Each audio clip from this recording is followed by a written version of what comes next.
Comienza Sota, Caballo y Rey.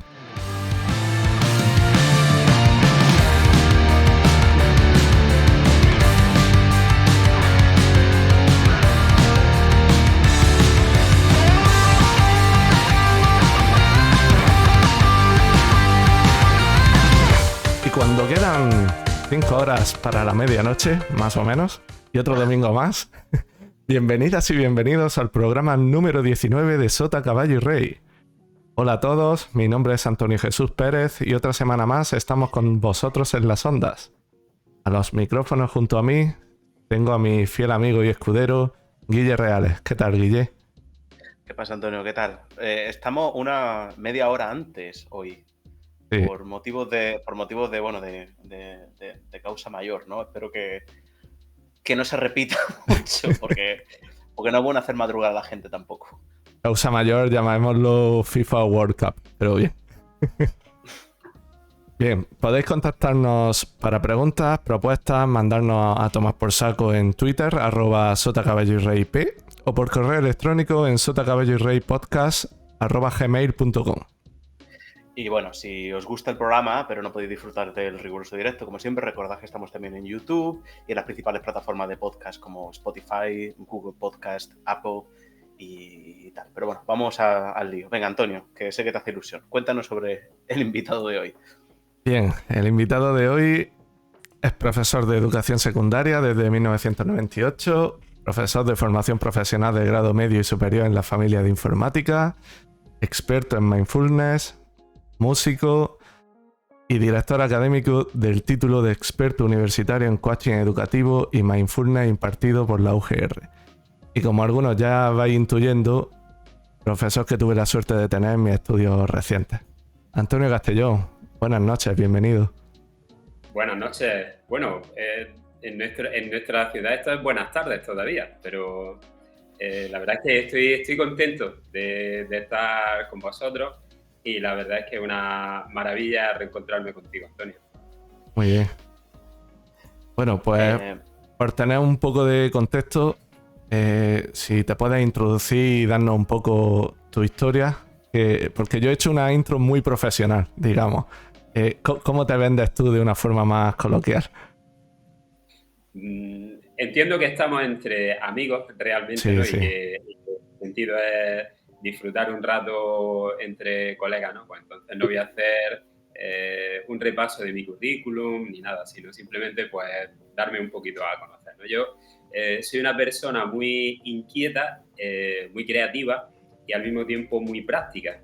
Me gusta que todo lo que hago tenga también un sentido y un resultado, ¿no? Entonces, me preguntaba antes Antonio fuera de cámara que por qué estudiaba informática, no sé, ¿me lo va a preguntar después o ahora cuando...? Puedes meterla ahora mismo. Bueno, métela, ya está. Y la tachamos después. Bueno, no, entonces ya lo dejo. Vamos, pues a mí me encanta hacer de todo, ¿no? Digamos, crecer personalmente, disfrutar y eso pues me llevó en un momento dado a estudiar informática, me ha llevado también al mundo de la música. Mi pasión realmente, lo que me ha llenado toda la vida, pues el mundo de la música y es lo que, digamos, lo que a mí me gustaría haber hecho a un nivel mucho más profesional. Me encanta también descubrir cómo funcionan las personas, cómo funciona nuestra psicología, ¿no? Y por eso en un momento dado pues estuve estudiando psicología, algo de psicología, coaching, mindfulness, ¿no? Y descubrí una serie de cosas pues que me parecieron súper interesantes y a mí me vinieron muy bien y comencé a compartirlas con el resto de la gente que podía, ¿no? Y eso pues la verdad es que con todo lo que hago me gusta experimentar y me gusta jugar. Entonces eso también me llevó a experimentar, jugar y poder pues, hacer cosas que, pues, no sé, como ya hablaremos después, el libro, el documental, viajar, el dar clase y hacer locuras con alumnos como Antonio sobre meditación en un ambiente de informática y ese tipo de cosas que ya hablaremos después. Bueno, los murales también hay por ahí algo. Para el que no lo sepa, estuvimos pintando un mural durante el primer año y la verdad que quedó bastante bien. Y allí está todavía inspirando a todos los alumnos que siguen pasando por allí y gustando a todos los profes, ¿no? Con un aula que es un poco diferente. Esto fue allí en un instituto, ¿no? Allí en Motril, ¿no?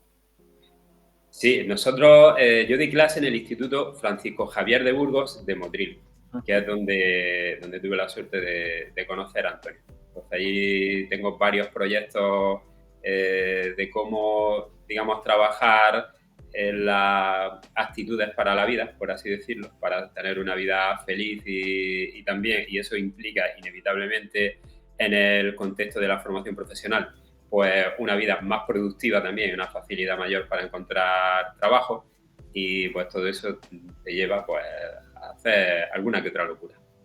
Bueno, Me preguntan... sí, perdona. Le doy yo al chat, venga. Sí, Es que, bueno, dale tú. las cosas buenas y a veces, bueno, no siempre buenas, pero tal del directo es que, bueno, que tenemos aquí un chat que la gente va comentando cosas, ¿no? Y está guay, ¿no? Es una forma chula de conectar con la gente. Y hoy están especialmente activos estos, o sea, les debe haber hecho bastante ilusión, ¿no? Una de las preguntas que hace Franchu es si eres motrileño también, o sea, parece que como que hoy está la cosa como todo muy en casa. Eres de Motril, ¿no? Entonces, Yo soy, no? mira, yo soy muy de Motril. Que eso, o sea, una cosa es ser de Motril y otra cosa es ser muy de Motril. Yo soy muy de Motril. Mi madre nació en Motril, toda una gran parte digamos que yo provengo de la Alpujarra y de Motril, de la Alpujarra por parte de padre y de Motril por parte de madre. Entonces tengo ahí una mezcla de montaña y playa que me encanta. Eso es una cosa que yo lo comentaba a Antonio el otro día. Digo, es que no se puede tener un nombre más de Motril, además. O sea, yo creo que Castellón, no, o sea, no debe haber muchos apellidos que sean más típicos de Motril que bueno, ese, ¿no? hay muchos, hay otros que son más típicos que este, pero bueno, este... Y otra cosa que nos pregunta María Cañadas a través del chat es que su hermana, no sé si, bueno, su hermana Marta fue tu alumna en el Martín Recuerda. Marta Cañada, no sé si te acordarás. Pues recuerdo el nombre, pero ahora mismo no ubico a la persona. Pero Bueno. porque Marta Cañada Bueno, sé que... dicen que es su hermano, no es su hermana. Ah, vale, hermano, vale. Entonces, entonces es el otro hermano que... Entonces, vale, pues, bueno. Pero claro, es que en el Martín Recuerda fue mi primer destino en Motril. Yo antes estuve trabajando en Ciudad Real y en Alicante y la primera vez que vine a Motril fue en el 2000 y muy poco. Y fue cuando el primer destino que tuve fue en el Martín Recuerda. Entonces, claro, hace ya bastante tiempo. Yo me imagino que su hermano ahora pues debe ser un tío más grande que yo. Seguramente. Y imagino que clase de informática, ¿no? O sea, siempre lo que estamos hablando de dar clase de instituto, siempre... Sí, en lo que era el Martín Recuerda y luego en Nerja, que estuve trabajando también un par de años, siempre secundaria, digamos, dando una optativa que es complementaria a los estudios de bachillerato, de la ESO, ¿no? Donde pues, hay unos contenidos muy básicos de ofimática y demás. Y ya aquí en el Francisco Javier de Burgos es mucho más específico, porque es son ciclos formativos de informática. Entonces ya aquí pues sí se ve programación, se ven redes, se ve base de datos y ya un contenido de informática realmente, ¿no? Lo otro es informática de usuario. Uh-huh. Nos comentan por el chat una buena broma. Dice, entonces los trucos para ganar con el juego del pingüino del Linux, el Tux Linux. Por eso. Bueno, seguimos. Antonio, ¿por qué te dio por la informática? Sé que lo has comentado, lo hemos hablado, pero es una historia bastante buena que me gusta escuchar. Mira, como estamos entre amigos, voy a contar la verdad. Yo soy una persona muy inteligente, sí. Se me da muy bien estudiar y se me da muy bien. Para mí es relativamente sencillo aprender, ¿no? Entonces, cuando terminé EGB, que yo soy de la época de EGB, no sé por qué, sinceramente, yo fui a FP en lugar de ir a bachillerato, que era mi ecosistema por las notas y por todo lo que tenía. Entonces, estudié administrativo, luego informática de empresa y cuando terminé no tenía un abanico tan amplio como a mí me hubiera gustado para estudiar. Entonces, a mí me habría gustado hacer algo mucho más de lo que se llamaba de letras, ¿no? Psicología, periodismo, antropología incluso, me llama mucho más la atención que la informática, realmente algo tan técnico, ¿no? Sin embargo, dentro de lo que podía aspirar en ese momento, pues era lo que, digo, ya que voy a vender, entre comillas, la felicidad de estudiar lo que me gusta, voy a estudiar algo que me dé tiempo para poder trabajar y hacer lo que a mí me gusta, ¿no? Y yo desde un principio entré en la carrera con la idea de terminar siendo docente. Entonces, realmente yo no tengo vocación de informático. Mi vocación no es la informática. Pero comentaba antes fuera de cámara, ¿no? que lo que sí tengo es uno de los valores que trato de transmitir y de que creo que es fundamental en la vida es el compromiso, ¿no? Entonces yo al tiempo que entraba en la informática yo sabía que digo, esa es una elección que yo tomo y voy a ser consecuente y responsable. Entonces voy a ser buen informático. Y yo traté de aprender todo lo que, y de hecho me fue bastante bien en la carrera. De hecho también estuve trabajando en la empresa privada unos meses, que fue de las mejores experiencias porque pocas veces me han puteado más. Y me sirvió para reafirmar que yo no quería trabajar de informático en una empresa privada, ¿no? Entonces, por todo el tema de... Claro, porque en aquellos años había muchísimo trabajo de informático, pero había muchísimo trabajo no en empresas top, sino en la subcontrata de la subcontrata de la subcontrata, donde tú tenías que una exigencia de plazo muy grande con un sueldo pequeño, etcétera, y ahí fue donde terminó de aclararse que yo iba a ser docente. Además, tuve una inspiración muy buena, desde aquí quiero hacerle unos homenajes. De igual manera que tú y yo estamos contactando ahora, ¿no? Y hemos establecido una relación a raíz de darnos clases, de dar clases, ¿no? Yo me hice muy amigo de Cristóbal, que era mi profesor de matemáticas en FP. Gay, y esto es interesante este dato, ¿no? Porque tiene su pareja Jesús, están casados y tal, y yo era muy amigo de ellos, iba mucho a su casa, entonces claro, ellos no tenían hijos, el funcionario y tal, y yo veía pues que tenía una vida que a mí me gustaba. Y digo, bueno, dentro de viajar, de libertad, de tiempo, y digo, mira, pues me reafirmo, ¿no? En que eso es lo que quiero, ¿no? Pero ahora, dicho esto, otro descubrimiento ha sido que realmente para ser bueno en un trabajo, la vocación es un elemento que te va a ayudar mucho, pero no es el elemento principal. El elemento principal es el compromiso que tú tengas y tus valores internos, ¿no? Y por otro lado, elegí la docencia no como vía de escape, sino porque realmente a mí me encanta trabajar con personas, me encanta ayudar a las personas, me encanta hablar, me encanta que me escuchen.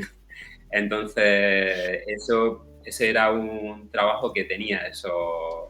Y es muy bonito enseñar, ¿no? Y, o sea, es muy agradecido, ¿no? O sea, cuando uno tiene a lo mejor esa chispa, ¿no? Y es una cosa que le gusta y ves como a la gente a la que le estás enseñando le acaban brillando los ojillos, claro, porque entiende algo que le ha explicado que a lo mejor les estaba costando antes, ahora dicen, pues, y lo ven, en ese momento sientes cómo hace la y sobre todo cuando un tiempo después pues ves que determinados alumnos pues tienen un trabajo o te encuentran por la calle y te agradecen determinadas actitudes de comprensión que tuviste y todo eso. Uh-huh. Y dicho esto, también como yo soy, como he dicho antes, una persona que me encanta ser creativo, inventar y demás, pues me di cuenta de que la informática, digamos, una vez que pasa esa transición inicial de estudiarte todo lo que es árido, ¿no? De esta parte de física, de análisis matemático, de álgebra y demás, y entra en lo que es la informática real, la programación, por ejemplo, te permite ser tan creativo como te dé tu mente. Y también descubrí eso, que realmente tus dones y tus valores los puedes desarrollar en cualquier entorno que tengas. Que si el entorno es tu vocación y tal, pues mucho más propicio, es más fácil, pero que realmente ese disfrutar de lo que tienes depende de la persona, no de las circunstancias en las que estás. Y déjame solo hacer un apunte, Antonio Pérez, y ya te lo devuelvo. Yo aprendí eso, a programar hace unos años, ¿no? Pero me parece muy interesante para hacer el gancho que decías tú con el interés de la psicología, ¿no? Porque al final la programación te ofrece eso, un nivel de creatividad, lo que tú quieras, pero también el entender cómo funciona el lenguaje de programación también tiene mucho de psicología, especialmente de la psicología de los que crearon ese lenguaje de programación. Entonces, intentar entender un poco, vale, ¿por qué esto está hecho así y no está hecho de esta otra manera? Porque al final, claro, uno se comunica con un ordenador, pero al final los lenguajes de programación son hechos para los humanos, ¿no? Para los que los escriben y para los que en el código, ¿no? Bueno, sería importante también que dijera el lenguaje de programación que aprendiste, que creo que era R, ¿no?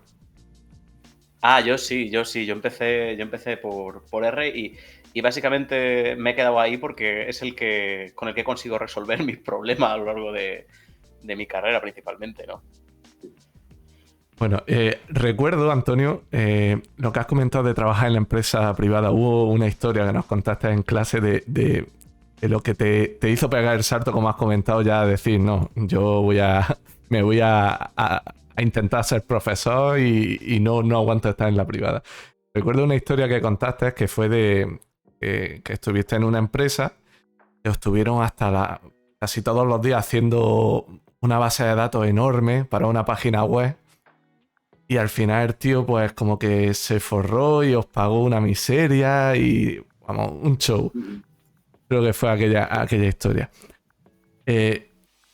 Por ir a un poco y llevarlo ya un poco al tema de las clases, el salto que has dado de estar dando formación a adolescentes, evidentemente te encuentras con alumnos como yo, que ya hemos pasado por ciertas cosas por la vida, pero sí es verdad que te encuentras y das clases a adolescentes. ¿Cómo llevas darle clase a ese tipo de ser humano con las hormonas revolucionadas? A medio hacer. Pues mira, antes de entrar en ese tema te voy a contar el final de la anécdota previa que has comentado de lo de la empresa, ¿no?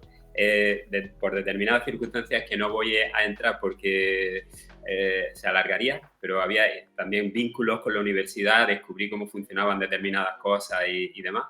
El final de la anécdota fue el último día donde teníamos que entregar el proyecto, después de varios días saliendo a las 5 de la mañana de una nave en Chauchina, y él no parar de decirnos que, claro, que es que no, como el programa no estaba terminado, pues no podía pagarnos más, no podía no sé qué, no sé cuánto y tal. Y ese día salimos de la nave a las 5 de la mañana y nos enseña su nuevo BMW X no sé qué, que costaba como 40 o 50.000 euros, o yo sé, una barbaridad, ¿no? Y digo, me parece... hace 15 minutos estabas diciendo que no tenías para pagarnos un extra por estar aquí a las 5 de la mañana y me estás enseñando tu coche que nosotros no vamos a tener en la vida, ¿no? Con este sueldo. Es el meme hecho realidad, ¿no? O sea, totalmente. Sí, era realmente eso, estar viviendo un meme, ¿no? Aunque en aquella época todavía no existía. Pues mira, trabajar con adolescentes es puede ser de lo más enriquecedor que haya en tu vida o de las peores torturas. Y todo depende, todo esto ya enlazo con mindfulness, de qué enfoque tengas tú, qué expectativas tengas tú de la relación con ellas y sobre todo qué relación tengas tú con ellos, qué amor tengas tú hacia ellos, qué cariño tengas hacia esas personas. Te das cuenta de que realmente cuando estudias, para mí es muy interesante, ¿no? El descubrir cómo funciona la máquina humana. Yo he estudiado en la psicología de los adolescentes, la parte neurobiológica, hormonal, etcétera, y al mismo tiempo tengo una niña de 16 años y otra niña de 19, otra de mis dos hijas, ¿no? Con lo cual tengo unas perspectivas, unas visiones muy, muy amplias, ¿no? Entonces, realmente los adolescentes son unas personas donde lo que hay sobre todo es potencialidad. Es el momento de su vida donde más inteligencia tienen una capacidad de absorber tremenda, ¿no? Por todas las redes neuronales, pero al mismo tiempo están viviendo una serie de cambios que les van a preparar para la vida adulta. Y esos cambios, ellos necesitan la aceptación constante de los iguales, de todo su grupo, por eso se van creando las tribus, por eso esas formas de vestir, esas formas de hablar todos que van copiando, que a los adultos ya se nos parecen raras. Ellos necesitan reafirmarse, claro, y la reafirmación que tienen ellos tiene que ser contra lo conocido. Lo que hay conocido hasta ese momento, pues eres tú como padre, o eres que hasta ese momento lo has dirigido todo y se peina hasta como tú le has dicho, etcétera, o la autoridad, ¿no? Que son los docentes. Si tú eso te lo tomas como algo personal y dices, para esto he estudiado yo una carrera de informática, una oposiciones y una no sé qué, para aguantar que me rebatas tú, tal, pues mira, estás perdido. No deberías de estar dando clases, sinceramente. Yo con eso soy muy claro. Si no tienes... el trabajo de docente es trabajar con personas.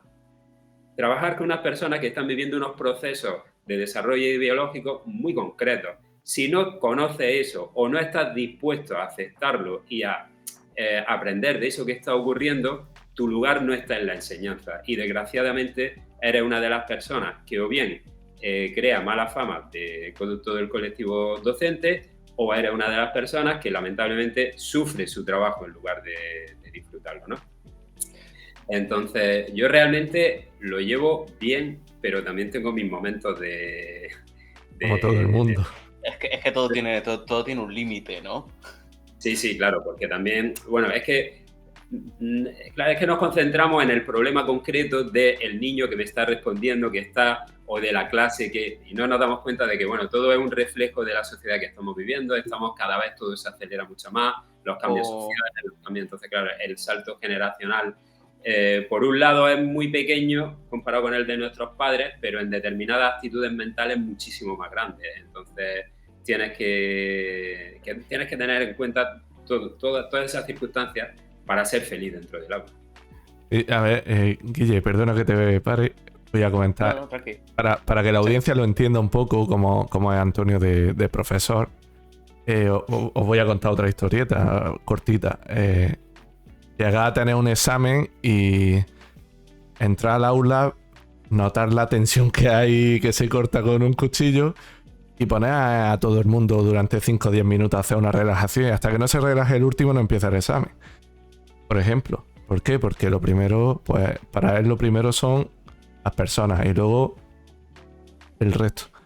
Y son detalles que ayudan mucho a poder, pues, realizar un examen, por ejemplo, o estar en el aula, ver que los alumnos están agotados y parar y decir, mira, sé que a partir de aquí ahora no me vaya a atender más porque no, lo que os enseñe no os va a llegar. Esos detalles, pues, Antonio los tiene. y ese tipo de profesor. Pues te agradezco que lo reconozca y tal, porque, mira, esto que tú acabas de hacer es lo que da sentido a lo que yo hago realmente. O sea, tú no te puedes imaginar hasta qué punto a mí me reconforta eso, porque claro, que todo el mundo llegue al examen y en un momento solemne de cierta importancia, como es un examen, ¿no? El poner a la gente, antes de meditar y de relajarnos, os ponía a pegar saltos, a que soltarais adrenalina, ponía Queen a toda voz, a que levantarais los brazos, y luego hacíamos una relajación, ¿no? Porque la historia está en que el rendimiento que tú vas a tener depende mucho del estado de tu sistema nervioso. Entonces vamos a poner tu sistema nervioso en el punto más óptimo para hacer el examen de la mejor manera posible, ¿no? Pero claro, en el momento de hacerlo, yo siempre tengo pues esa vocecilla que tenemos todos juzgándonos, dudando, cuestionándonos, diciendo, esto será una locura, una tontería, y esta gente estará toda diciendo qué pérdida de tiempo, vamos a ponernos ya a hacer el examen, etcétera, ¿no? Entonces, cuando alguien como tú, años después, te lo reconoce, pues dices, vale, voy por el buen camino y sobre todo merece la pena.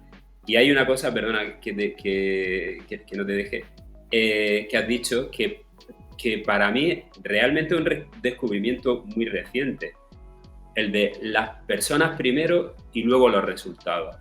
Yo he vivido siempre en los resultados, y ese vivir siempre en la importancia de los resultados, a pesar de cómo yo me sintiera independiente, sin escucharme, sin tener en cuenta lo que yo sentía, fue lo que luego ya os contaré si entramos en el tema de mindfulness más en profundidad, ¿no? Del por qué entré en todo eso, a tener 25 años, oposición aprobada, casa, coche, vida resuelta y ser un tío muy infeliz. Porque, claro, nunca me había parado a ver el resultado, lo que debía de ser, lo que tal, y todo eso me llevó a un proceso de ansiedad, de insomnio, etcétera, ¿no? Que fue lo que terminó llevándome a estudiar todo esto, ¿no? Pero lo que quiero decir es que recientemente es cuando yo me he dado cuenta de que lo que realmente es importante son las personas, y que cuando tú quieres a las personas, tratas bien a las personas y te esfuerzas en que las personas estén a gusto, y no estoy hablando de a gusto en hacerle los favores a los caraduras ni nada de eso, ¿no? Sino de que la gente note que que ellos son importantes para ti. Todo cambia a raíz de ahí, todo cambia. La relación, el rendimiento, el compromiso, porque es como se crea un vínculo, una sintonía en la que tú quieres dar lo mejor de ti y la persona lo capta y quiere dar lo mejor de ella. Y en ese contexto se puede avanzar una barbaridad y te vuelves muy productivo y al mismo tiempo feliz. Y una pregunta que tengo desde hace un rato, porque estabas diciendo, ¿no? Porque hay gente que a lo mejor te falta el respeto, que te está contestando o no sé qué, tal, que bueno, que eso es parte del proceso y bueno, todo lo que has comentado, ¿no? Pero ¿cómo gestionas, por ejemplo, el desinterés? O sea, no es ya que te responda porque está en un estado mental o en un contexto tal, pero el desinterés, o sea, cuando a alguien no le interesa lo que le estás contando. Eso lo he visto yo. Es que lo he visto yo. ¿Cómo se gestiona? ¿Cómo se gestiona eso? ¿Cómo se gestiona? Que lo cuente Antonio y luego yo. Porque yo lo he visto acercarse al alumno, tratar de comprender, porque a lo mejor esa negación de hacer algo o ese desinterés no es un problema con el profesor, ni con la asignatura, ni con el ciclo. Es un problema con los padres. Porque a lo mejor, por ponerte un ejemplo, le han dicho, tienes que estudiar esto. Y a lo mejor a él le gusta, pero nada más el hecho de que lo hayan obligado y estando como está en esa edad de me está obligando a hacer algo que yo quiero, pero por el hecho de que me estés obligando, yo lo he visto hablar mucho con alumnos. Siempre. Cogerlo, mira que esto va por aquí, que tal, que cual. Y si es verdad, hay una cosa que en parte aprendí de ti, es eso. Yo en clase hacía lo mismo, los cogía y en parte con uno funcionó y es algo que me siento orgulloso. Y fue por eso, que los ves y que luego te dan la razón y te dicen, oye Antonio, es que me tenía que haber puesto a estudiar antes, tenías razón, que iba a sacar esto. Pues eso se lo he visto yo a Antonio.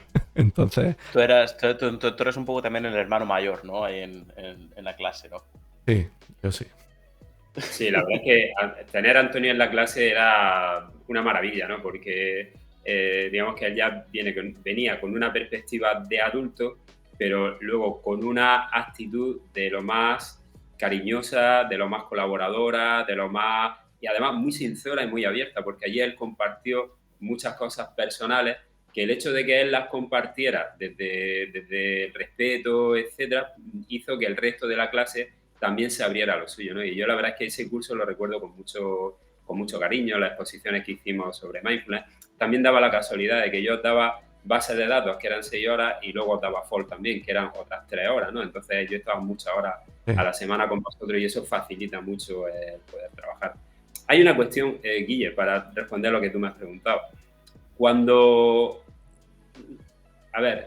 simplificamos demasiado y cuando tú te lo tomas todo como algo personal, tú puedes ver todo desde tu punto de vista o puedes intentar verlo desde el punto de vista del otro o puedes intentar tener aquí un foco y darte cuenta de qué es lo que está pasando aquí, ¿no?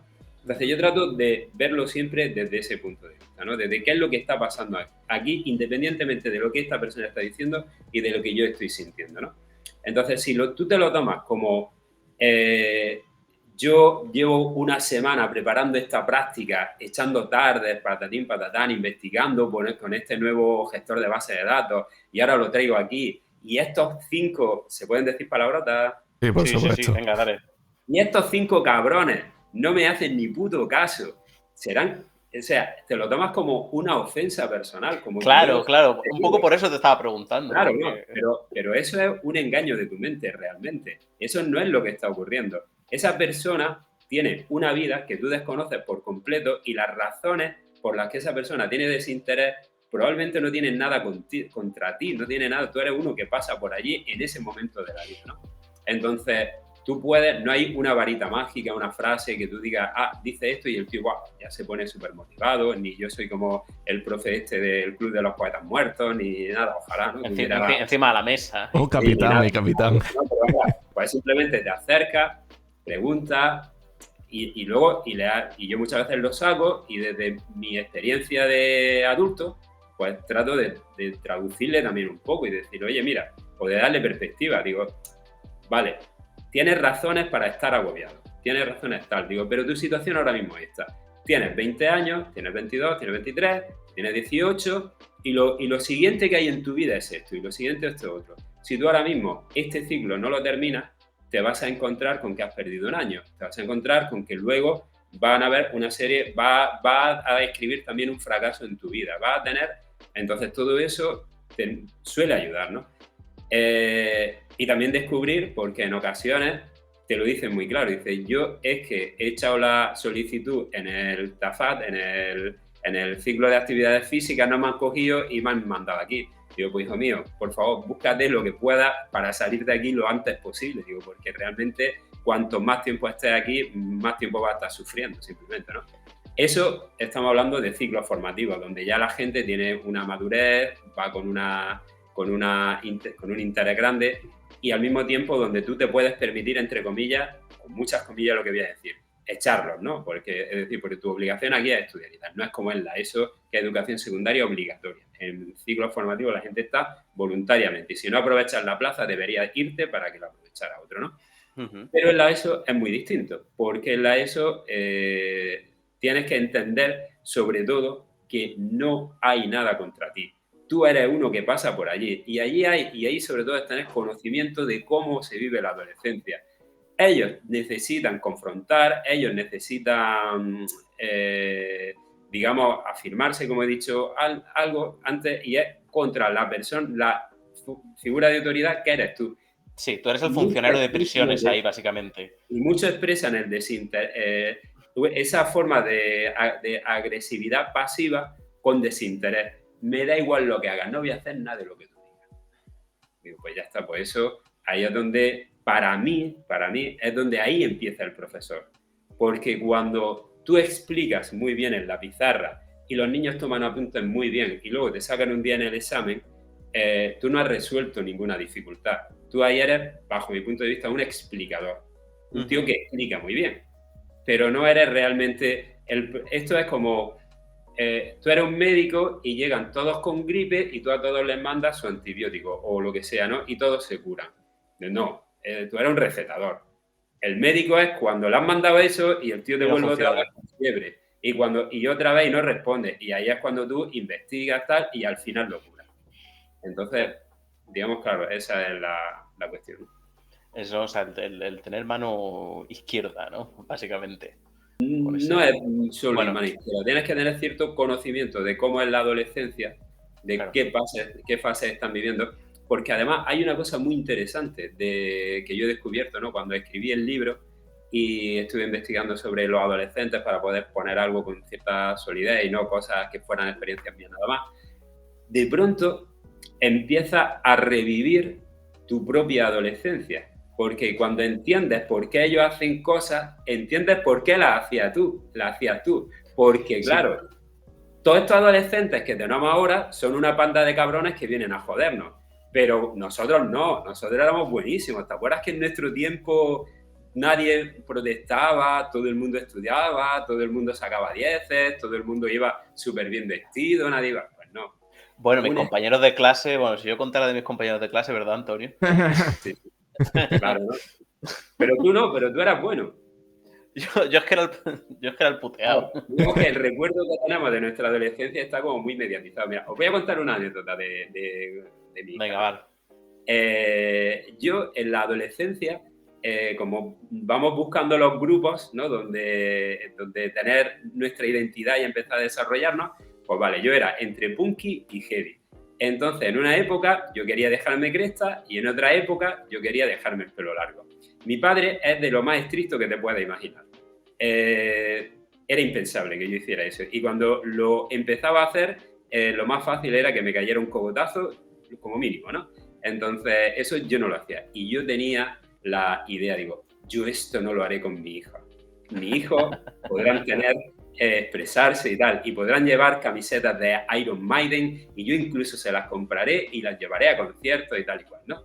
Vale, pues pasan los años y mi hija, a mí me gusta mucho la música, como ya he dicho antes, y especialmente el rock, escucho Smashing Pumpkins, U2, Radiohead, Oasis, Metallica, este tipo de grupos son los que a mí me gustan, ¿no? Entonces es lo que yo he puesto en mi casa y lo que ellas han estudiado, lo que ellas han escuchado y han adquirido, ¿no? Hasta que ha llegado esta adolescencia así de los 16, entre los 16 y los 18, ya empezó un poco en los 14, pero tal, ¿no? Entonces ahora me llega mi hija mayor, se me rapa la cabeza, Olé.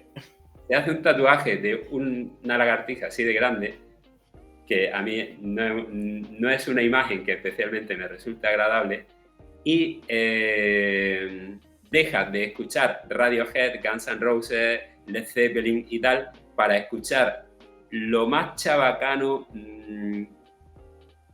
vamos, indescriptible de estas mezclas que hay entre trap, reggaetón, etc. Dale perreo hasta el suelo, mami.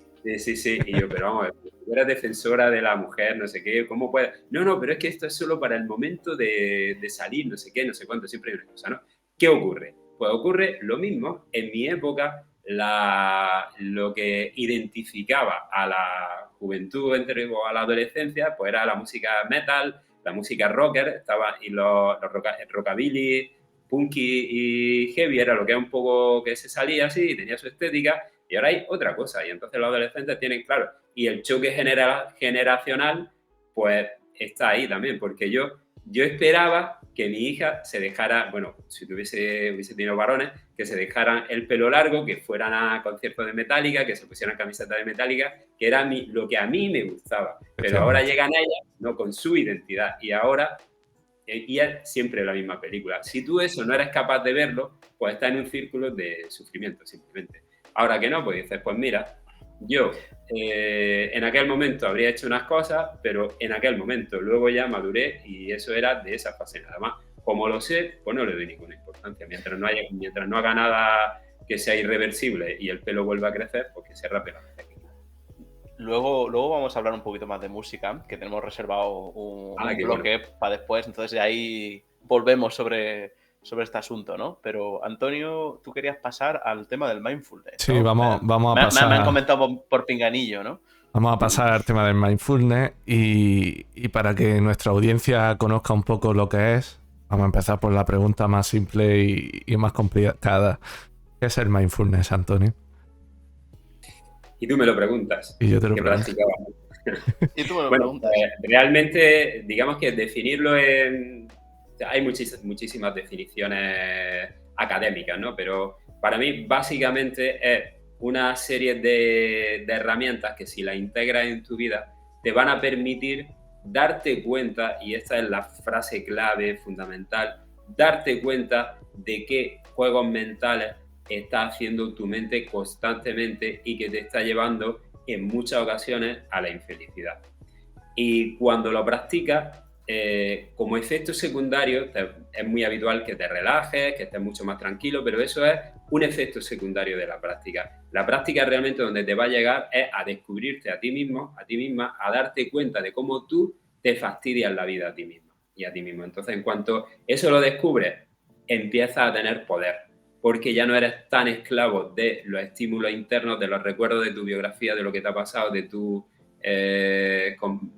traumas, de tus comparativas, no estás tampoco dependiendo tanto de lo que te digan los demás, etcétera, porque tú adquieres un conocimiento y una solidez personal mucho mayor.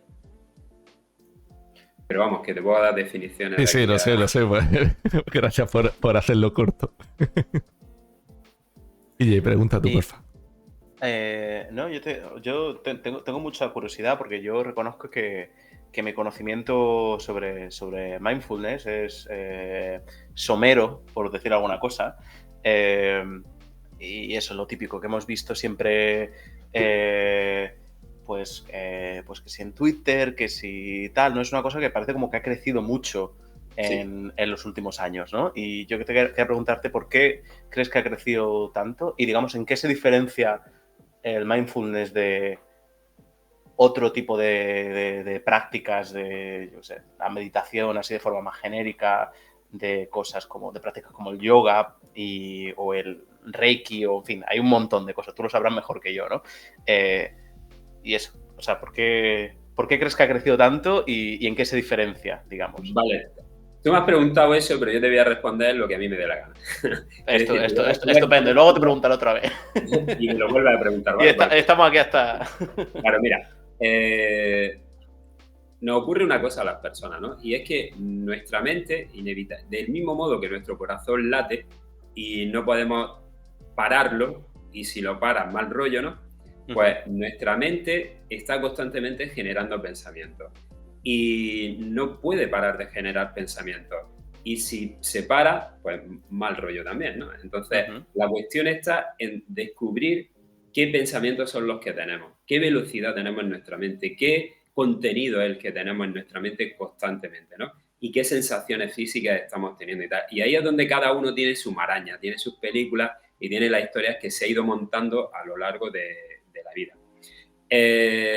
Esto nace, digamos, del budismo. Tiene una pata muy, muy profunda dentro de las prácticas budistas de meditación, donde básicamente lo que hay es un entrenamiento de la atención. ¿Qué es lo que se consigue con el entrenamiento de la atención? Que tú puedas, en lugar de estar dentro de esa maraña, estar en un sitio, que puede ser en tu respiración, en tu cuerpo, en lo que sea, donde esa maraña de ideas, que pueden ser preocupaciones, que al mismo tiempo se somatizan, etcétera, no tomen el control. Porque tú te haces dueño de tu atención y dejas de ser un esclavo de lo que está haciendo la mente automática. Para eso hay muchísimas prácticas que se han desarrollado dentro del budismo, ¿no? Entonces, en un momento dado, Jon Kabat-Zinn, que es un investigador de una universidad de Boston, empieza a practicar con sus pacientes. Él es médico, ¿no? Entonces, empieza a practicar con sus pacientes y se da cuenta de que eso tiene unas mejoras dentro de la salud, ¿no? Y como está en un entorno universitario, empieza a hacer experimentos con grupos de control, digamos, experimentos formales, que arrojan unos datos muy positivos. Y esto empieza a replicarse en muchas otras universidades. Y de pronto esa pata que tiene dentro del budismo se complementa con otra pata occidental de investigación, donde se empieza a entender por qué funciona mindfulness y cuáles son las bases de esos beneficios y en qué partes del cerebro y del sistema nervioso infiere, ¿no? o influye la práctica de mindfulness, etc. Entonces, eso hace que haya una explosión de bibliografía, una explosión de investigación. Y ahora llega Cheng Mei, que es un ingeniero de Google, que decide implantar un programa de meditación de mindfulness dentro de varias sedes de Google y ven que la productividad aumenta y entonces IBM y muchas otras empresas como el ojo de Sauron no giran hacia allí, ven qué es lo que están haciendo y empiezan a replicarlo y comienza a extenderse dentro de la empresa en niveles de élite, ¿no? de altos directivos, ¿no? De pronto hay otra serie de altos directivos de otros campos, como son entrenadores de baloncesto, de fútbol, etcétera, que piensan que eso puede ser interesante también para los jugadores. Empiezan a practicarlo ellos y luego Anthony Jackson, entrenador de los Ángeles Lakers, de los Chicago Bulls, etcétera, empieza a practicarlo con Kobe Bryant, con todos los jugadores y ven que el rendimiento aumenta. Entonces todo eso empieza a extenderse de una manera extraordinaria, ¿no? Y ahora hay una segunda parte. Eso sería mindfulness. Vamos a verlo como una adaptación a la mente occidental y al léxico occidental, etcétera, de prácticas del budismo más ortodoxo que puedas encontrar, ¿no? Entonces, esa sería la primera parte. Se extiende a otros campos como la educación, la sanidad, etcétera, porque comienza con las investigaciones de Jon Kabat-Zinn, etcétera. Y ahora de pronto pues llega lo que se llama como Mindfulness, ¿no? Como el McDonald's, ¿no? Pero entonces, claro, ¿qué ocurre? Que es una oportunidad de ganar dinero, es una oportunidad de tal. Entonces, como decía un amigo mío, antes el que tenía 1 millón de pesetas montaba un videoclub, luego un tiempo después montaba una tienda de informática y ahora se hace instructor de mindfulness. Entonces, claro, porque es una cosa que está muy demandada, ¿no? Y me ha hecho otra pregunta, eso sería el por qué se ha extendido tanto. Y la otra es en qué se diferencia de otras prácticas. Eso es muy interesante, eso es súper interesante, porque realmente es lo que le da el sentido a mindfulness y para mí la potencia y la fuerza realmente. Hay muchas corrientes de psicología, algunas de coaching, no todas las de coaching, muchas del ser humano, ¿no? Que el mensaje fundamental es: tú no estás haciendo las cosas bien, tú debes de cambiar. Tú debes de cambiar tu pensamiento y tener un pensamiento positivo, por ejemplo. Aparte de que todo esto se descafeína un montón, se descontextualiza y lo que llega a las personas muchas veces no tiene nada que ver con lo que la corriente original con el budismo, claro, sí. Claro, ¿no? La frase de Facebook y los azucarillos y todo eso, ¿no? Pero hay muchas corrientes donde el mensaje fundamental es: oye, tú estás equivocado y tienes que cambiar. O tu mente está equivocada y tienes que cambiar tu mente, tienes que pensar de otra manera, tienes que ser de otra manera, ¿no? Entonces eso lleva implícito el mensaje seminal de nuestro sufrimiento, que es: yo no soy suficiente, yo no soy válido. Y eso te lleva a compararte constantemente, a tener una insatisfacción constante, vital, que hace, como yo con 25 años, que lo tenía todo, pero no era feliz. ¿Por qué? Pues porque mi vida podía ser músico, mi vida podía ser, es decir, había películas que montaba mi mente, ¿no? Que si me dejas hacerte, disculpa que te interrumpa, pero si esto que comentas, ¿no? De que el mensaje de que no eres lo suficiente, al final no deja de ser un poco la base para muchas industrias, ¿no? O sea, no estás completo, tienes que pasarte esta crema por la cara, tienes que consumir esto, tienes que comprar este complemento vitamínico. Entonces yo creo que se conecta un poco con lo que comentabas antes de lo del mindfulness. Claro, el consumismo se alimenta mucho bueno, pero el consumismo, este materialismo también está dentro del mundo espiritual, entre comillas. Si haces este curso es cuando ya vas a ser feliz, si haces no sé qué, ¿no? Entonces, ¿qué es lo que hace mindfulness? ¿En qué se diferencia? En que mindfulness trata de que tú seas el dueño de tu atención, todo esto es esquemático y reduciéndolo mucho, ¿no?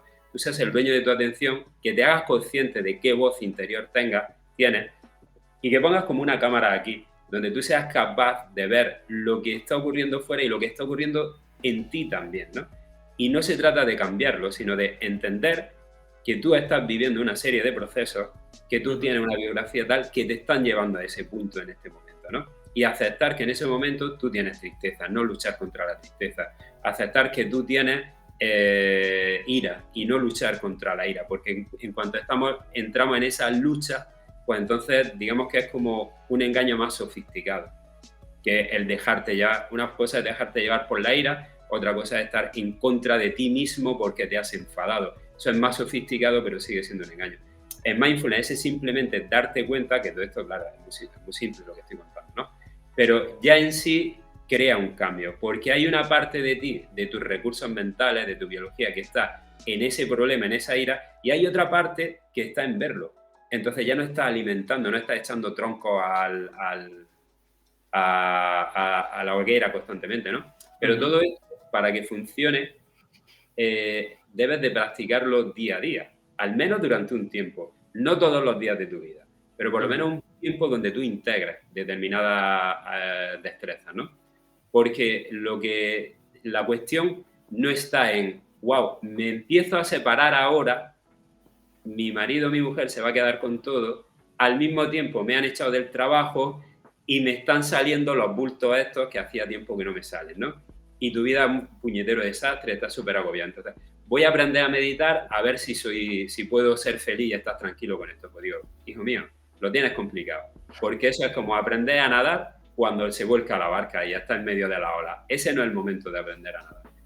Tú aprendes a nadar en la orilla con tranquilidad. Tú practicas mindfulness todos los días, tú observas, desarrolla esa capacidad de observarte, de sentirte, de darte cuenta de las tonterías que genera tu mente. Entonces, cuando llega un problema y empieza a generar las tonterías, es cuando tú dices, esto es verdad, esto no va a ocurrir.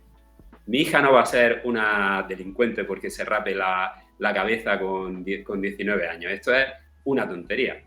Es cierto que hay un pequeño sufrimiento en mí, pero es que este sufrimiento en mí es un resultado de lo que a mí me gustaría por la educación que yo he tenido, etcétera, y es falso también. Es decir, no tiene nada que ver con la realidad, es mi mochila emocional, por tanto, no dejo que ese problema crezca, pero fíjate, no es que luche contra el problema, es que con esa comprensión el problema se disuelve. ¿De acuerdo? Claro, porque es que tampoco sería deseable, ¿no? Que tus hijos fueran exactamente igual que tú. Sí, pero ¿tú tienes hijos, Guille? No. Claro.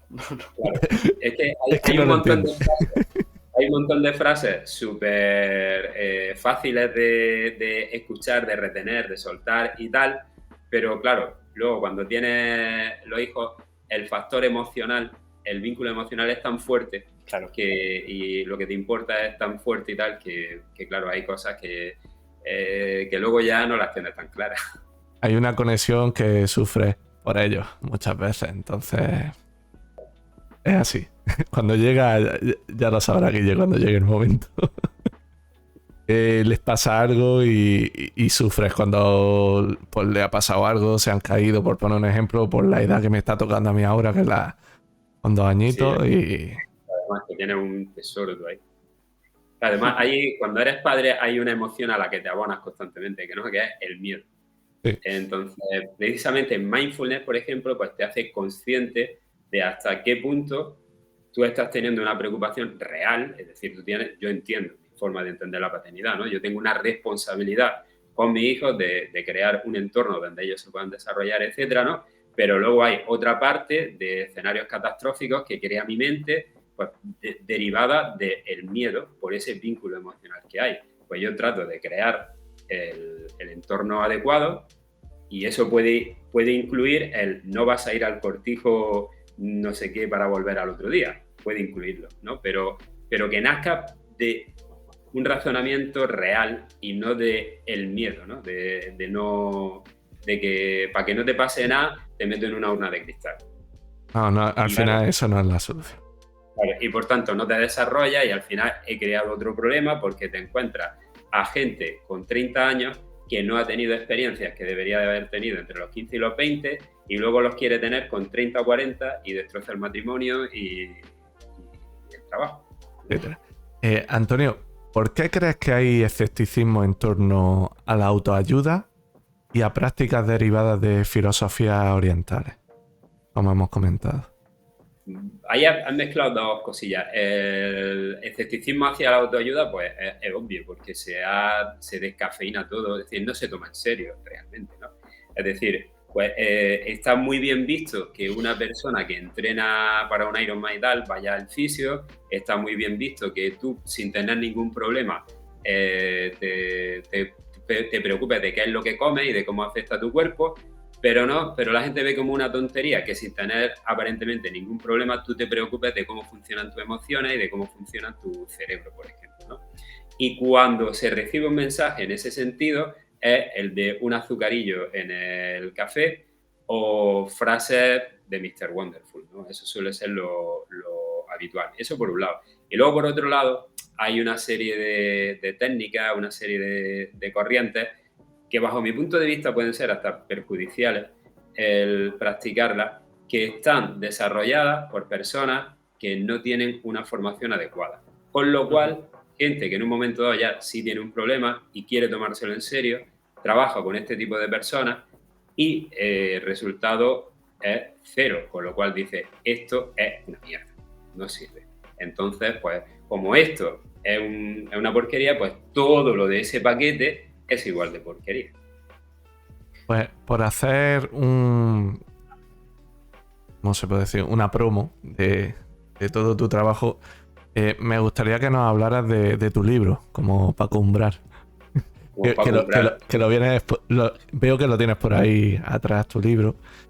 Y que llevamos aquí una hora hablando y no hemos hablado de mi libro. Efectivamente. He venido aquí a hablar de mi libro. Decía Paco Umbral. Pues, bueno, esto realmente para mí es una parte del juego, ¿no? Y me siento orgulloso, ¿no? De que en este juego de llevar la mindfulness a la educación, haber creado cosas que quedan, digamos, como recursos, ¿no? para otros profesores, ¿no? y para otros docentes. Pues esto para mí, hubo un momento en el que yo había creado muchísimo material. Yo daba muchas formaciones para docentes y luego para padres también, centros de psicología, para gente también, para sí misma, no solo para el tema de la educación. Y empezaba a reclamarme algo más, ¿no? Algo que ellos pudieran leer en casa, que pudieran trabajar. Y luego yo también empecé a tener una cierta sensación de saturación con todo este tema, ¿no? Y de que quizás quería hacer una parada y demás. Y como me conozco y cuando hago una parada puede ser larga porque me meto en otras cosas, pues quise hacer el libro para que por lo menos quedara un testimonio, un recurso, un algo que si yo dejaba de hacerlo, pues que por lo menos hubiera algo que no se perdiera, por así decirlo, que perdurase lo que estaba haciendo. Y en este libro, pues lo que hay realmente, pues digamos, muchas reflexiones del tipo que estamos haciendo aquí, ¿no? Pero luego también muchas experiencias, muchas herramientas para llevarlas a la clase y para llevarlas a la familia, ¿no? Para que la familia pues pueda también incorporar todo eso. Estoy súper orgulloso de una cosa, y es que el prólogo, que aquí pone Fidel Delgado, si no lo conocéis, deberíais de buscar sus conferencias en internet porque os va a alegrar muchísimo la vida, ¿no? Y este hombre hace, digamos, no sé si más o menos se ve, sí, este tipo con metáforas, y con metáforas y humor es una auténtica maravilla, ¿no? Como nos describe lo importante de la vida. Y luego es un libro que también se desarrolló muy, muy visual, muy bonito, ¿no? Y se desarrolló también una serie de personajes para trabajarlos con los chavales y con uno mismo, ¿no? Pues todo esto, digamos, que son metáforas de todo nuestro mundo interior, de elementos que tenemos. Pues la mente dispersa pues se representa con este perrimono, que es una mezcla de un perrito y un mono que va constantemente moviéndose y trayéndote cosas que tú no le has pedido, ¿no? Y hay que educarlo con cariño, pero también con disciplina. Y el Kokoro, ¿no? Que representa la compasión, que para mí es lo básico realmente de toda nuestra felicidad, el tratarnos a nosotros mismos con cariño, ¿no? Y no con ese látigo con el que constantemente nos estamos dando, ¿no? Y bueno, pues tiene muchas herramientas para adultos, para padres y para madres y para el aula. Hay un capítulo que me gusta especialmente, que es este de la adolescencia y mindfulness, ¿no? Entonces aquí adolescencia, me gusta, lo llamé como adolescencia y mindfulness, la gran oportunidad, ¿no? Dejar de ver la adolescencia como ese fallo de sistema que parece, ¿no? Que por lo que todos tienen que pasar durante unos años hasta que ya se vuelve una persona cabal, ¿no? Y darnos cuenta de que ahí es donde tienen el potencial de construir el adulto que terminarán siendo. Muy bien, para recordarle a la audiencia que no lo saben, el libro se llama El poder de la educación mindfulness. Enseña la portada a cámara, por favor. Lo podéis encontrar en Amazon. Vale, El poder de la educación mindfulness, sí, de Antonio Castellón. Y también tenéis a Antonio Castellón en antoniocastellón.com, ¿vale? Que es su página web y donde tienes todos sus proyectos. No le hemos puesto ni una arroba de redes sociales, ni una página web aquí en pantalla, que a veces lo hacemos. Creo que Antonio no es de Twitter, si mal no recuerdo. A lo mejor me estoy equivocando. De Twitter no. Sí que tengo Instagram y tengo Facebook. Yo, digamos que cuando sí he estado más metido dentro de las redes, utilizaba Facebook. Con lo cual, se denota la edad que ya empiezo a tener, ¿no? Porque los chavales le hablo de Facebook y me dicen, sí, esa es la red de los viejos, ¿no? Total. Dos preguntas rápidas, Antonio, que me parecen muy interesantes y que nos han hecho en el chat. La primera es de María Cañadas, que voy a dar ya el spoiler, que es posible que esté en este programa pronto. Ella es profesora de primaria y ella pregunta si estas herramientas se pueden aplicar también a nivel de educación primaria. Sí, por supuesto. Realmente, cuanto antes se empiecen a aplicar, digamos que es muchísimo más fácil, ¿eh? Y precisamente con los de primaria es relativamente más fácil aplicarlo que con secundaria, porque en secundaria te encuentras con ese rechazo continuo que estábamos diciendo antes, ¿no? Y con ese cuestionamiento continuo de todo lo que estás haciendo. Mientras que, y aparte, les da mucha vergüenza hacer determinadas prácticas, pues algo tan sencillo como cerrar los ojos para una meditación, hay clases donde puede ser una odisea, y eso en primaria es muchísimo más fácil de hacer. Claro. En el libro sí que hay recursos también para primaria, y de todos modos es muy fácil adaptarlos para los niños. jóvenes. Uh-huh. Realmente os voy a explicar. Todo esto comenzó en mí, digamos, por darme cuenta de que yo estaba generándome un sufrimiento muy estúpido, sin ningún tipo de sentido. Y me di cuenta de que cuando empecé a verlo en mí, de que mucha gente de mi alrededor, de mi familia, etcétera, también lo hacía. Es decir, eso en mí había sido un aprendizaje. Yo no me había inventado amargarme la vida a mí mismo. Era algo que yo había aprendido de mi entorno y me di cuenta de que mucha gente lo hacía, ¿no?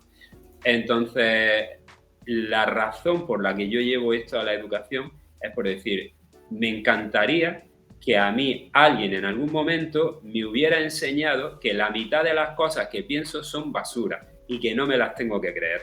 Y si eso empieza a hacerlo desde pequeño, pues muchísimo mejor. ¿Qué es lo que ocurre? Pues que simplemente tienes que utilizar los canales adecuados. Es decir, no puedes poner a niños chiquitillos a que estén media hora meditando. Eso es una salvajada, ¿no? Ahora, sí que puedes trabajar la atención mediante los mandalas, determinados dibujos, la música, el contacto, que en secundaria ya es muy complicado que lo hagan sin risas, pues en primaria es súper fácil, y realmente en primaria es más guay hacerlo que en secundaria. Uh-huh. Vale, la segunda pregunta, ya cambiando un poco más de edad y para un lado más personal, ¿no? ¿Qué consejo le darías a un adulto que está en una situación como la que estabas tú cuando tenías 25 años y te detuviste a reflexionar sobre tu vida y lo que realmente te gustaría hacer?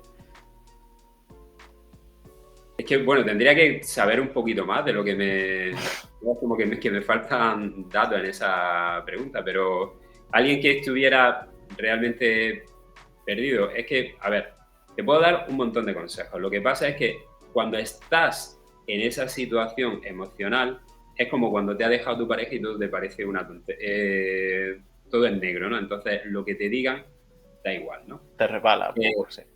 Claro, porque no, tu cerebro está secuestrado por las emociones y no es capaz de integrarlo.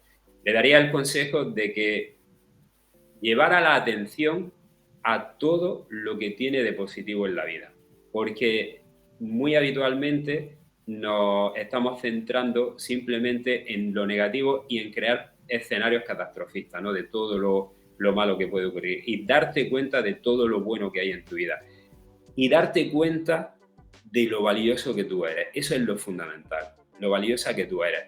El hacer un recuento de todas tus habilidades, de todas tus cualidades, de todos tus dones, preguntarle a la gente en qué eres bueno, qué le gusta a la gente de ti, que tú te reconstruyas la autoimagen que tienes. Porque normalmente, bajo mi experiencia personal de mí y de todo lo que yo he trabajado con personas, la raíz de los problemas psicológicos del 90% y de infelicidad es simplemente un autoconcepto equivocado, es decir, creernos que somos peores de lo que somos.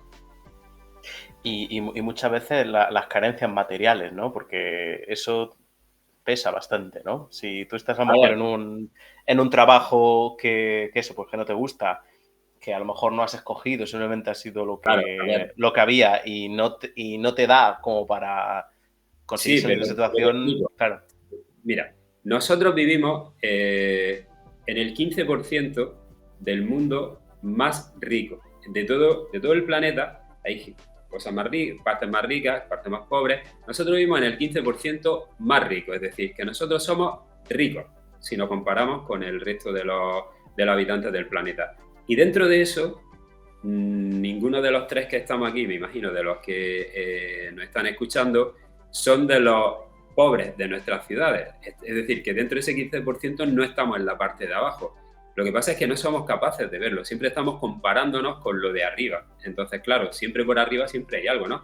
De hecho, Piqué seguramente que tiene la sensación de que no gana lo bastante, de que él debería de ganar más. y de que tal, pero porque ese es el engaño que tenemos. Entonces, yo donde no discuto que hay sufrimiento y es muy difícil gestionarlo, son temas de salud, son temas de enfermedades de hijos, de gente que tú quieres mucho, y incluso ahí puedes hacer una gestión emocional, mental, etcétera, pero entiendo que esos son otro tipo de temas. Pero saliéndote de ahí, realmente para ser felices necesitamos muchísimo menos de lo que nos decimos, de lo que nos hemos metido en la cabeza. Yo siempre tengo la imagen de lo feliz que es mi padre y cualquier anciano sentado en un tronco viendo cómo crece una planta de pimiento. Y dices, es que la vida es mucho más fácil, mucho más sencilla. Pues Antonio, hilando con el proyecto de tu libro, me gustaría que viéramos un vídeo de tu documental, un pequeño vídeo de avance. Vamos a ponerlo y que lo vea nuestra audiencia.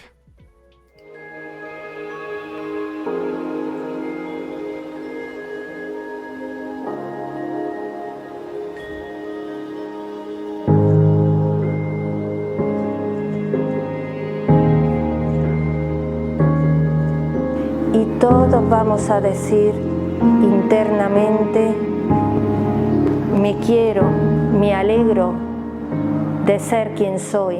Se ha demostrado que la meditación produce cambios morfológicos en ciertas zonas del cerebro. Un entrenamiento en la atención es clave para una salud psicológica y emocional. ¿Cómo está viviendo ese aprendizaje? ¿Qué adulto está construyendo? Los niños necesitan herramientas para quererse y para cuidarse. El primer beneficio que una persona puede experimentar haciéndose consciente, uno se experimenta de manera íntegra como persona cuando descubre quién es. Bien, me siento más relajada, como que me quiero más a mí misma. La mente serena, lúcida, que está en la base, la conciencia que somos, cultivarla como el recipiente en lo que todo lo demás va a crecer equilibrado y armónico. Nos hemos relajado mucho, hemos reído. Ya no estoy tan distraída como antes. Está creando un mundo por dentro que no lo sabía.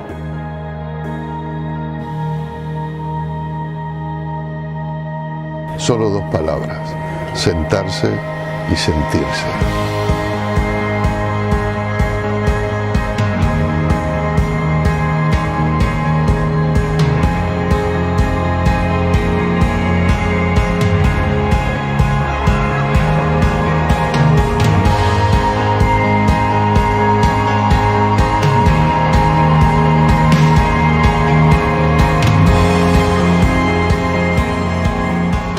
Me siento más liberada porque al hablarlo...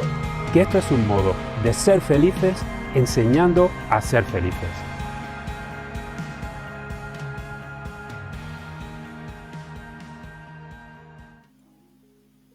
Bueno, Antonio, Qué bonito, ¿eh? Qué bonito. Sí, este proyecto lo he vivido yo en persona en mi segundo año. ¿Qué trataste de hacer con este documental, Antonio? De transmitirnos. Pues mira, ese documental ya sí está mucho más centrado en el tema educativo y la intención sobre todo es inspirar. Hay muchos profesores como esta chica María Cañadas, creo, ¿no?, que nos estaba escuchando, sí, que tienen ganas pero no saben cómo, o tienen prejuicios en el sentido de no sé si esto funciona, no funciona, si esto lo van a aceptar los chavales, si me van a criticar en el instituto o en el colegio, etcétera, ¿no? Entonces, mostrar que se puede hacer, caminos para hacerlo, muchos testimonios de alumnos, de padres, de madres, de profesores, de profesoras, de maestras. Se ven experiencias en primaria, experiencias en secundaria.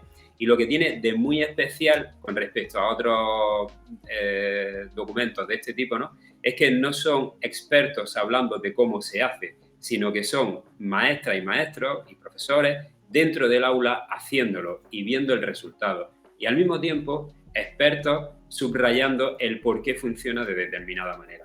Pero aquí el elemento principal es la práctica real, ¿no? Incluso creo que hay un programa en el que sales tú. Sí, creo que sí. Creo que eran mis manos lo que salían por ahí en algún fotograma. Haciendo un cameo ahí, todo. Sí, totalmente. El documental se llama El silencio mágico. Sí, la revolución del silencio mágico. La revolución del silencio mágico. ¿Dónde podemos ver ese documental, Antonio? Pues mira, ahora mismo está el avance puesto en mi canal de YouTube y cualquier entidad, colegio, etcétera, que quiera organizar una presentación, con que entre en mi web y me mande un correo, yo le mando un enlace a un vídeo privado, ¿no? ¿Por qué está privado? Pues simplemente pues porque hemos estado durante unos meses, un año escaso, haciendo una serie de presentaciones presenciales, ¿no? En el Teatro Calderón de Motril, en la Universidad en Granada, en Almería, en Málaga, en Madrid se ha proyectado también. Tuve una experiencia maravillosa. Agradezco mucho a la Fundación Sofía de Mallorca, que me invitaron a presentarlo allí y me hicieron sentir pues, como, muy querido. Y la idea era pues, poder llevarlo en vivo con interés, porque no se hubiera visto, a varios sitios. Y a partir de ya es decir, estamos preparando para hacer un estreno online y en cuanto se haga, pues ya va a estar en abierto directamente en YouTube, no van a tener necesidad de digamos, ponerse en contacto con nosotros para coger el enlace privado. Así que dentro de muy poquito va a estar en YouTube abierto para todo el mundo. Muy bien. Pues estén ustedes atentos.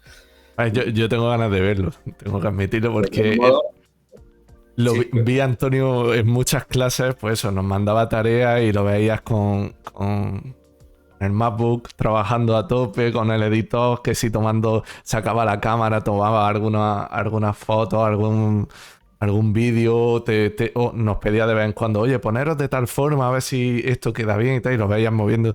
Vamos, sé de buena tinta el trabajo que le ha llevado este proyecto y me quedé con las ganas de poder verlo. Por eso es el preguntarte de cuándo podríamos disfrutar de. Los estrenos yo recuerdo que es que tú estabas en Málaga y cuando lo estrenamos en Motril, y los estrenos te fueron... Sí, con las prácticas. Claro. Sí. Bueno, vamos a pasar al último bloque, a hablar un poco de esas cositas que tienes por detrás, que nos tienes ya un poco con suspense.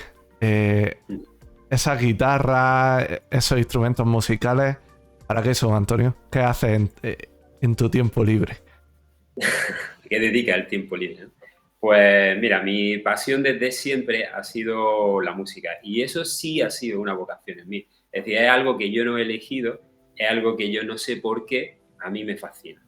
De hecho, me cuenta mi madre, ¿no? Que nosotros vivíamos en la casa de al lado, vivía una familia gitana que le tengo mucho aprecio a todos y todos los hijos, gran parte de ellos terminó siendo músicos, que es Ricardo el de la Juana, Luis el de la Juana y tal. Entonces yo de chiquitillo era un bebé o un crío muy chico y lleva ahí, me sentaba y me quedaba embelesado viendo cómo tocaban, cómo ensayaban y cómo tocaban la guitarra. Entonces para mí eso es algo que es desde pequeño, ¿no? Y luego desde adolescente me metí empecé a escuchar grupos de rock y demás, y desde entonces mi vida ha sido la música. He tenido varios grupos, he compuesto bandas sonoras, he estado en el conservatorio varias veces, aunque mi formación fundamentalmente es autodidacta. Y ahora he vuelto con el que ha sido mi grupo durante varios años, ¿no? Con Mistaken, y además ha sido maravilloso, ¿no? Porque yo he estado muy centrado en todo esto de mindfulness, en las conferencias, en la formación, en realizar el documental, el libro, en viajar y demás, y no tenía tiempo para coger la música, ¿no? Aunque de vez en cuando tenía ahí un recuerdo, colaboraba con grupos y tal, pero este verano se han dado unas circunstancias mágicas en el que de pronto, muy fácilmente, sin esfuerzo, todo ha confluido para que volvamos a montar el grupo y con muchas más ganas y energía. Así que ahora mismo estamos preparando ya para, muy probablemente en febrero nos estrenemos en el Teatro Calderón. ¿Cómo se llama el grupo, Antonio? Mistaken. El nombre es equivocado. Vale. ¿Y eso está en Spotify? ¿Tenéis algo grabado que se pueda escuchar? Pues mira, llegamos a grabar y nos quedamos, es que tuvimos, digamos, en última etapa del grupo fue un poco accidentada por determinadas razones, entonces se quedó un disco a medio grabar, se quedaron algunas canciones grabadas y tal, y están puestas en sitios que no son los habituales, porque íbamos a rodar un videoclip, queríamos hacerlo todo muy pro, entonces no queríamos que hubiese vídeos regulares en YouTube y tal, y estábamos rodando un videoclip, todo se quedó a medias y nunca llegó a estar el material potente, ¿no? Vale. Pero sí hay un espacio que se llama Bandcamp, no sé si lo puedes poner en el chat. Sí. Claro. Puedes poner Mistaken Pop, P-O-P, espacio Bandcamp. Si tú pones eso en Google, te aparecemos nosotros. Vale. Pues lo voy a buscar. Bueno, aquí aparece un... Creo que ya lo he puesto, Besos Inconexos, ¿no? ¿Puede ser? Sí, esa es la segunda grabación. Vale, pues ya está, pues ya la he encontrado, Antonio. A mí me salía un señor de Hungría en Google. Las habilidades informáticas, Guille. He puesto justo eso. Igual es que en Inglaterra los resultados que te da Google son diferentes. Claro, es muy probable que sea eso, claro. Bueno, el algoritmo. Creo que llega el momento de la pregunta estrella de la noche o de la tarde. Bueno, yo te iba a preguntar, y esto a lo mejor tiene un poco conexión con lo que estábamos comentando antes de tus hijas, ¿no? Y es una pregunta que le hago a todos mis invitados, pero que siempre que contigo como músico tiene más sentido todavía, ¿no? Que otra vez se pregunta a alguien que no tiene nada que ver. Pero bueno, como músico, ¿qué opinas de Zetangana? Pues mira, no puedo opinar mucho porque no lo he escuchado, pero te voy a decir un dato. Sí tengo un dato muy importante. A ver. Ese tipo de música no es el tipo de música que yo escucho. Estuve en el Big Festival viendo a Muse y el día de antes cerró Zetangana. Fueron, te podías ir 3 días o solo un día. Yo por temas organizativos del instituto solo podía ir el último día y ver a Muse, ¿no? Todos mis amigos que son bastante más heavy y bastante más punky y bastante más radicales que yo, vieron a Zetangana. Todo el mundo me dijo que el espectáculo fue soberbio, que ese tío es muy profesional y que trabaja con una seriedad extraordinaria, que no le gusta el tipo de música porque nosotros escuchamos otra cosa, pero que lo que hace, lo hace muy bien. Entonces, pues yo supongo que debe ser bueno. Sí conozco una cosa de Zetangana que me encanta y os recomiendo que la veáis, que es la imitación que hace Berto Romero de Zetangana. El narigueño. Sí. Cuando hablan de que la C de que viene, el C de mis cojones, el C de... Eso no lo he visto. Me ha aparecido en YouTube, pero no lo he visto todavía. Bueno, es buenísimo, de verdad es buenísimo. Además hacen un juego ahí con el de autotune. No, si esto lo hago yo con la garganta. Y tal, que es buenísimo. Tenéis que verlo. Berto Romero, Zetangana. Lo mejor de la charla. Vamos a terminar este programa con un montón de deberes, ¿no? De cosas para buscar y seguir y tal, ¿no? Muy bien. Pues sí, yo creo que nada más, Antonio. ¿Te lo has pasado bien? Pues la verdad es que muy bien, muy bien. Además, ha habido momentos emotivos para mí cuando has comentado eso de tu experiencia dentro de la clase. Además, tú eres uno de los alumnos, ya te lo dije en su momento varias veces, ¿no? Al que le tengo más cariño no por lo gran estudiante que eres y las grandes notazas que sacabas, ¿no? Sino por tu actitud de ayuda constante, de aportación y la verdad es que cuando eres profesor y te encuentras gente como los compañeros que había y gente como tú, pues la verdad es que yo no he ido a trabajar, a mí me han pagado por ir a conectar con mis colegas, ¿sabes? Entonces es de agradecer. Por hacer un inciso antes de cerrar el programa y que tú también lo sepas, yo te agradezco enormemente esas palabras, pero mi comportamiento durante el FP viene dado por mi experiencia previa. A ver, yo te conté que yo tenía otro FP donde y me pasó un poco la situación que les pasaba a los compañeros que yo tenía, que eran más jóvenes. Es decir, yo tenía su edad en aquel momento y había personas, estudiantes mayores, que hicieron lo que yo he intentado hacer con mis compañeros. Y era transmitirles esa experiencia que te dan los años, ese vivir, y explicarles lo que hay después del instituto, que ellos todavía no lo han visto. Y Y creo que me siento si de algo me tengo que sentir orgulloso es de eso. A las notas, obviamente tengo mi título, tengo mi trabajo gracias a eso, pero una cosa que recuerdo con mucho cariño es un alumno, que no voy a decirlo, que más o menos sabemos quién es, que sentaba de los primeros en primero. Conseguimos entre varios que volviera a estudiar y que al final sacara con buenas notas, incluso segundo. Entonces yo me siento muy feliz y muy contento por eso. Y él luego y luego de forma personal pues me lo dijo, tenía razón, muchas gracias, y eso te llena como persona. Entonces sí es verdad que gracias a una vivencia mía anterior yo traté de hacer lo mismo, porque es verdad, es algo que te acuerdas toda la vida de esa persona. En ese momento tú la estás viendo como que te está diciendo algo que no te cuadra. Al pasar los años comprendes y entiendes, porque ya no tienes esa adolescencia, ya tienes ciertos pozos, ciertas bases en tu mente que te permite valorarlo. Y era un poco eso, explicarlo. Pues yo para mí eso dice mucho de ti como persona, ¿no? Y yo creo que es algo, digamos, el enfoque que tú tengas de la situación. Entonces, si tú quieres aportar, entonces quieres contribuir, eso te satisface mucho. Entonces, si tú llegas a los sitios y tú dices, yo vengo aquí, pues bueno, tengo a cumplir, no sé qué, no sé cuánto. Ahora, cuando tú dices, no, yo vengo aquí a hacer lo que tenga que hacer, a cobrar mi dinero, que para eso vengo, pero yo quiero que esto, cuando yo me vaya, sea mejor de cuando yo entré. Entonces, y quiero dejar algo aquí, ¿no? Que sea un granito, porque si eso es la actitud que tenemos todos, y esa actitud, en cierto modo, la contagia, aunque sea por imitación, el mundo es mucho mejor con muy poco esfuerzo, ¿no? Porque en el fondo eso te vuelve a ti, ¿no? Sí, gracias a aquella experiencia estoy disfrutando esta tarde aquí con vosotros. Entonces, pues la verdad es que maravilloso. Bueno, Antonio, yo no te conocía, pero me alegro mucho. Encantado de haberte conocido. Qué guay este ratito que hemos echado. Y qué entrevista más fácil, ¿no? O sea, yo estaba un poco así medio dudando, porque digo, claro, yo es que como no sé casi nada del tema y además tampoco he tenido, lo reconozco, mucho tiempo para preparármelo como para hacer preguntas inteligentes, ¿no? Pues no sabía muy bien cómo iba a salir esto, pero muchas gracias porque lo has hecho todo súper fácil para nosotros como entrevistador y ha sido un rato súper agradable, ¿no? Muy cómodo también con vosotros, muy, muy fácil hacerlo.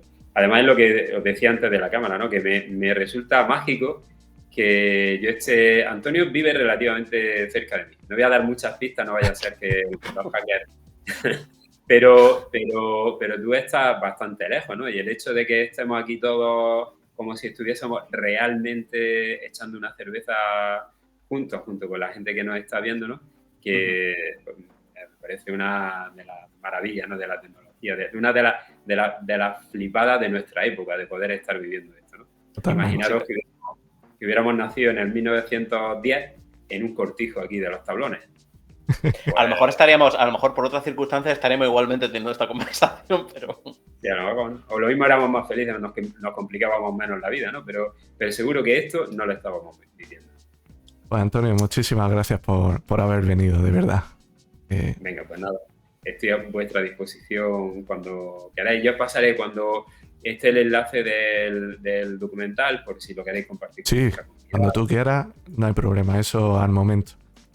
Y nada más, de nuevo, darte las gracias y a nuestra audiencia, pues gracias por estar ahí, que nos vemos en 2 semanas. Si no pasa nada, ¿no, Guille? Sí, si no juega nadie más. Efectivamente, sí, España no tiene otro partido a las 8 de la tarde. Y nada más, que seáis buenos, seáis felices y hasta dentro de 2 semanas. Hasta luego. Venga, encantado de conoceros y de compartir con vosotros. Pues esto es todo por hoy. Nos vemos en 2 domingos a las 7 de la tarde en Twitch. Y si te has quedado con ganas de más, también estamos como Sota, Caballo y Rey en YouTube, Twitter y en las principales plataformas de podcast. ¡Hasta la próxima!